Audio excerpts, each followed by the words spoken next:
Welcome back. Let's get into day 2, Genesis 4 through 7. Um, the theme, the weight of sin and the grace of a new beginning.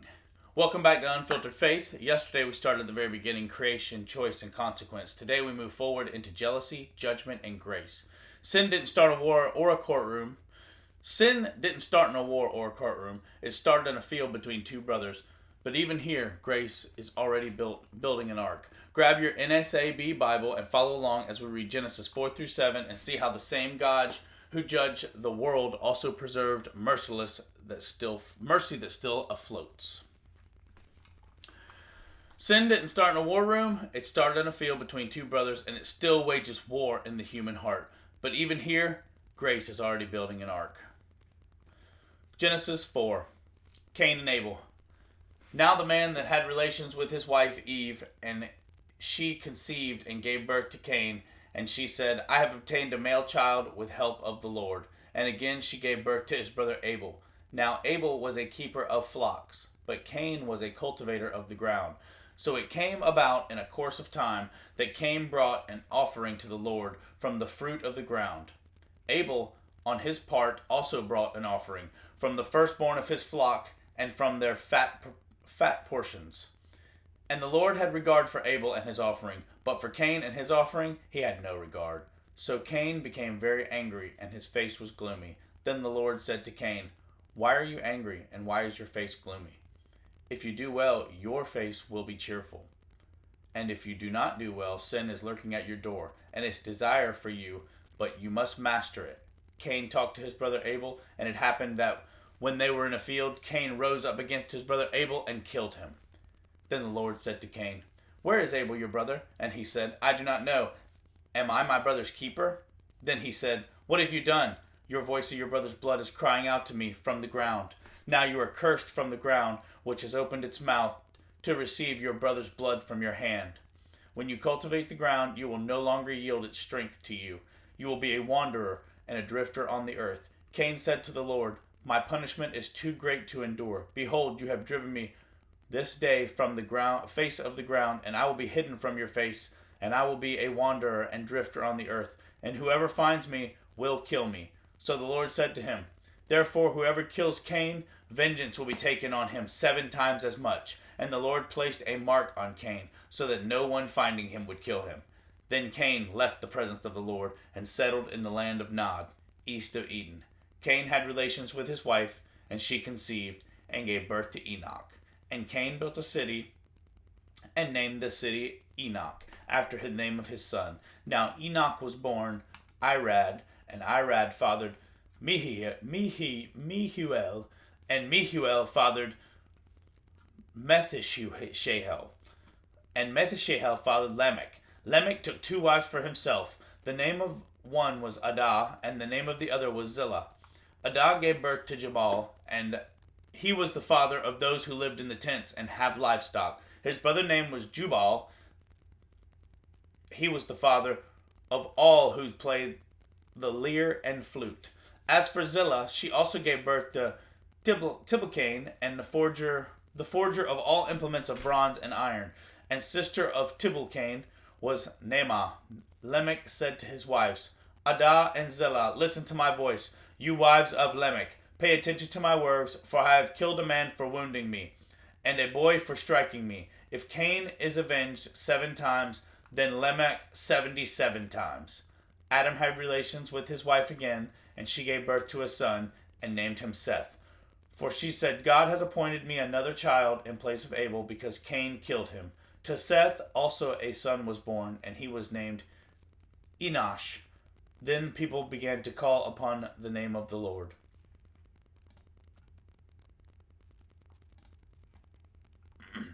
Genesis 5, Descendants of Adam. This is the book of the generations of Adam. On the day when the God created man, he made him in the likeness of God. He created them male and female, and he blessed them and named them mankind. On the day when they were created, when Adam had lived 130 years, he fathered a son in his own likeness, according to his image, and named him Seth. Then the days of Adam after he fathered Seth were 800 years, and he fathered other sons and daughters. So all the days that all the days that Adam lived were 930 years, and he died.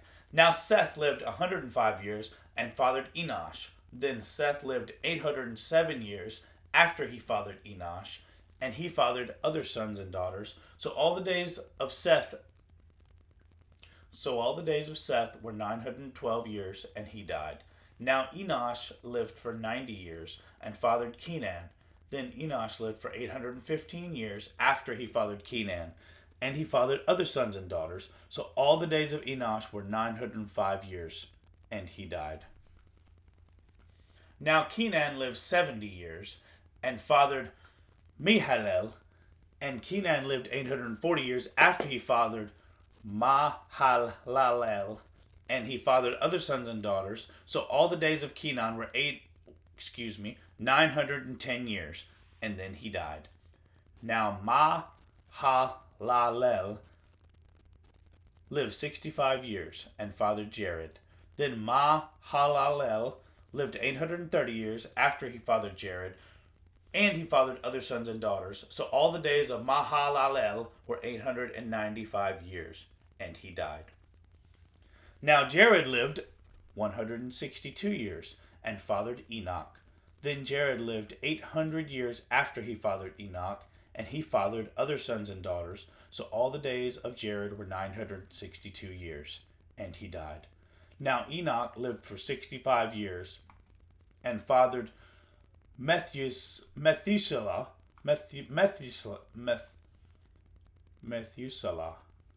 Then Enoch walked with God 300 years after he fathered Methuselah, and then he fathered other sons and daughters. So all the days of Enoch were 365 years. Enoch walked with God, and he was not, for God took him. Now Methuselah lived 187 years and fathered Lamech. Then Methuselah lived 782 years after he fathered Lamech, and he fathered other sons and daughters. So all the days of Methuselah were 969 years, and he died. Now Lamech lived 182 years and fathered a son, and he named him Noah, saying, "This one will give us comfort from our work and from the hard labor of our lands caused by the ground which the Lord has cursed." Then Lamech lived 595 years after he fathered Noah, and he fathered other sons and daughters. So all the days of Lamech were 777 years, and he died. Now Noah was 500 years old. Noah fathered Shem, Ham, and Japheth. Genesis 6. The corruption of mankind. Now it came about when mankind began to multiply on the face of the land, and the daughters were born to them, that the sons of God saw the daughters of mankind were beautiful, and they took wives for themselves, whomever they choose. Then the Lord said, "My spirit will not remain with man forever, because he is also flesh. Nevertheless, his days shall be 120 years. The Nephilim were on the earth in those days, and also afterward, when the sons of God came into the daughters of mankind, and they bore children to them. Those were the mighty men who were of old, men of renown. Then the Lord saw that the wickedness of mankind was great on earth, and that every intent of thoughts in their hearts was only evil continually. So the Lord was sorry that he had made mankind on the earth, and he was grieved in his heart. Then the Lord said, I will wipe out mankind who I have created from the face of the land, mankind and animals as well, and crawling things and birds from the sky, for I am sorry that I have made them. But Noah found favor in the eyes of the Lord. These are the records of the generations of Noah. Noah was a righteous man, blameless in his generation. Noah walked with God, and Noah fathered 3 sons, Shem, Ham, and Japheth. Now the earth was corrupt in the sight of God, and the earth was filled with violence. And God looked on the earth, and behold, it was corrupt, for humanity had corrupted its way upon the earth. Then God said to Noah, the end of humanity has come for me, for earth is filled with violence because of the people, and behold that I am about to destroy them with the earth. Make for yourself an ark of gopher wood, and you shall make the ark with compartments, and cover it inside and out with pitch. This is how you shall make it. The length of the ark shall be 300 cubits, its width 50 cubits, and its height 30 cubits. You shall make a window for the ark, and finish it to a cubit from the top, and put the door of the ark on the side. You shall make it with a lower, second, and third decks. Now behold, I myself am bringing the flood upon the earth, to destroy all flesh in which there are breath of life, from under the heaven. Everything that is on earth shall perish. But I will establish my covenant with you, and you shall enter the ark, you and your sons, your wife, and your sons' wives, and you, with you, and every living thing of all flesh. You shall bring 2 of every kind into the ark, to keep them alive with you. They shall be male and female, of birds according to their kind, and of animals according to their kind, and of crawling thing of the ground according to its kind. 2 of every kind will come with you to keep them alive. As for you, take yourself some of every food that is edible, and gather it for yourself, and it shall be food for you and them. So Noah did these things according to everything that God had commanded him. So he did. Genesis 7, the flood. Then the Lord said to Noah, Enter the ark, you and your household, for you alone I have seen to be righteous. Before me in the generation, you shall take you 7 pairs of every clean animal, a male and his female, and 2 of every animals that are not clean, a male and his female. Also of the birds of the sky, 7 pairs, male and female, to keep their offspring alive on the face of the earth. For after 7 more days I will send rain on the earth, and 40 days and 40 nights I will wipe out from the face of the earth every land living thing that I have made. So Noah acted in accordance with everything the Lord had commanded him. Now Noah was 600 years old when the flood came upon the earth. Then Noah and his sons, his wives, his sons' wives with him entered the ark because of the waters of the flood, of clean animals and animals that are not clean, and birds and everything that crawls on the ground. They all went into the ark to Noah by 2s, male and female, as God had commanded Noah. Now it came after 7 days, and the waters of the flood came upon the earth. In 600th year of Noah's life, in the 2nd month, on the 17th day of the month, on that day, all the fountains of the great deep burst open, and the floodgates of the sky were open. The rain fell upon the earth for 40 days and 40 nights. On this very day, same day, Noah, Shem, Ham, and Japheth, the sons of Noah and Noah's wife, and the 3 wives and the sons with them entered the ark. They and every animal according to its kind, and all of the livestock according to its kind, and every crawling thing that crawls on the earth according to its kind, and every bird according to its kind, all sorts of birds. So they went into the ark to Noah by 2s, all of the flesh, and there was breath of life. Those that entered, male and female, of all flesh, entered as God had commanded him. And the Lord closed the door behind him. Then the flood came upon the earth for 40 days, and the water increased and lifted up the ark, so that it rose above the earth. The water prevailed and increased greatly upon the earth, and the ark floated to the surface of the water. And the water prevailed more and more upon its earth, so that all the high mountains everywhere under the heavens were covered. The water prevailed 15 cubits higher, and the mountains were covered. So all the creatures that moved onto the earth perished, birds, livestock, animals, and every swarming thing that swarms upon the earth, and all mankind, of all was on dry land. Of all that was on dry land, all in whose nostrils was the breath, the spirit of life, died. So he wiped out every living thing that was upon the face of the land, from mankind to animals, to crawling things, to the birds of the sky, and they were wiped out from the earth, and the only Noah was left together with those that were with him on the ark. The water prevailed upon the earth for 150 days.